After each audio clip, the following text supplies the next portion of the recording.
नमस्कार, आप देख रहे हैं भारत लाइव। मैं हूं अभिषेक मिश्रा। राबड़ी आवास के बाहर हलचल है। एक एक कर आरजेडी के, कांग्रेस के और वाम दलों के विधायक राबड़ी आवास पहुंच रहे हैं। महागठबंधन की बैठक होनी है। महागठबंधन के विधायक दल की बैठक चल रही है राबड़ी आवास के अंदर। ये बैठक शुरू हो गई है और दरअसल ये बैठक इस बात की रणनीति बनाने के लिए है कि कैसे सरकार की राह मुश्किल की जाए।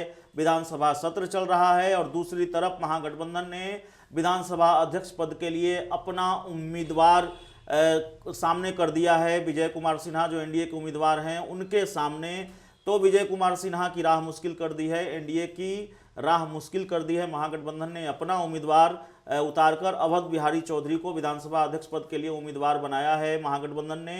तो पहले हम आपको तस्वीर दिखाते हैं कैसे एक एक करके कांग्रेस, आरजेडी और दूसरे दलों के विधायक राबड़ी आवास पहुंच रहे हैं। तेजस्वी यादव की अध्यक्षता में बैठक हो रही है राबड़ी आवास के अंदर। तो वो तस्वीर पहले आपकी स्क्रीन पर, उसके बाद आगे की बात करते हैं।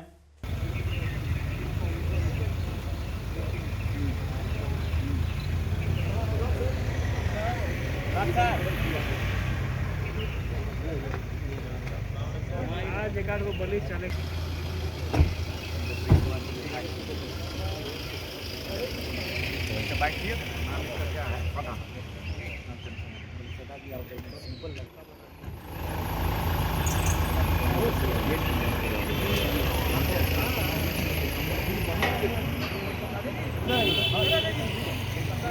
देखे हैं कभी नहीं, कोनो साल नहीं।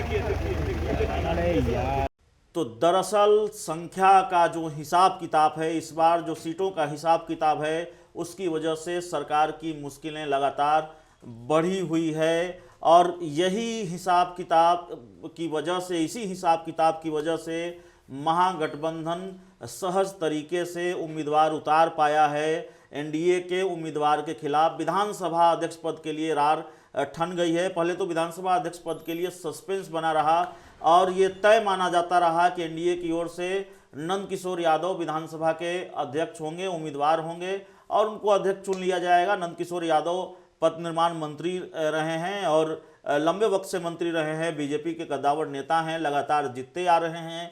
और जब मंत्री पद की शपथ हुई थी, जब नीतीश कुमार का शपथ ग्रहण हुआ, तो उन्होंने शपथ नहीं लिया था, तो ये माना जा रहा था कि उनको बड़ी जिम्मेवारी दी जा सकती है। लेकिन ये सस्पेंस भी आज खत्म हो गया। विजय कुमार सिन्हा जो पिछली सरकार में श्रम मंत्री रहे, लखीसराय से बीजेपी के विधायक रहे हैं और विधायक चुनकर आए हैं, उनको विधानसभा अध्यक्ष पद के लिए उम्मीदवार बनाया है। और विपक्ष ये कह रहा है कि विजय कुमार सिन्हा मुफीद उम्मीदवार नहीं है, सही उम्मीदवार नहीं है विधानसभा अध्यक्ष पद के लिए, इसलिए महागठबंधन अपना उम्मीदवार उतार रहा है। तो महागठबंधन ने अवध बिहारी चौधरी को अपना उम्मीदवार उतार दिया है। दूसरी तरफ सत्ता पक्ष आरोप लगा रहा है कि महागठबंधन ने परंपरा तोड़ी है, महागठबंधन परंपरा तोड़ रहा है अपना उम्मीदवार उतारकर।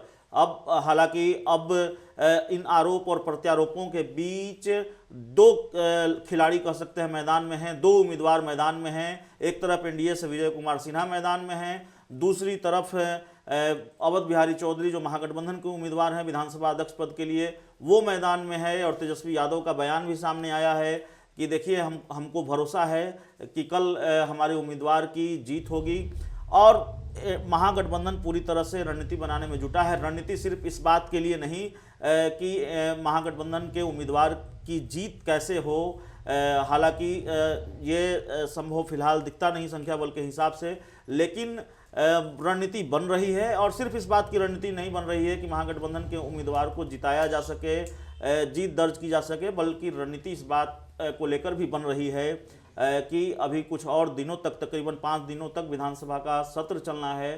तो इसमें और कौन कौन से मुद्दे होंगे जिनमें सरकार को घेरने की कोशिश हो। तो चुनाव से पहले भले ही महागठबंधन में एकजुटता न दिखी हो, रार ठनी हुई दिखी हो कई मुद्दों पर, लेकिन अब जब चुनाव के परिणाम आ चुके हैं, सरकार का गठन हो चुका है और सरकार गठन के बाद भी आरजेडी कांग्रेस के बीच कुछ बयानबाजी हुई थी, लेकिन अब पूरी तरह से महागठबंधन एकजुट दिख रहा है और यही एकजुटता उन तस्वीरों में नजर आ रही है जो हमने आपको दिखाई है। महागठबंधन की बैठक राबड़ी आवास पर, और राबड़ी आवास पर एक एक करके आरजेडी, वाम दल और कांग्रेस के विधायक पहुंच रहे हैं। तो जाहिर है यह तस्वीर ये बताती है कि विपक्ष और आक्रामक होगा, आक्रामकता बढ़ेगी और सरकार पर हमले और तेज होंगे। विजय कुमार सिन्हा की राह और मुश्किल होगी, इतनी आसानी से वो विधानसभा के अध्यक्ष नहीं बन पाएंगे। कम से कम महागठबंधन के अंदर खाने जो कुछ भी चल रहा है वो यही बताता है। तो इस खबर में इतना ही, बहुत बहुत धन्यवाद।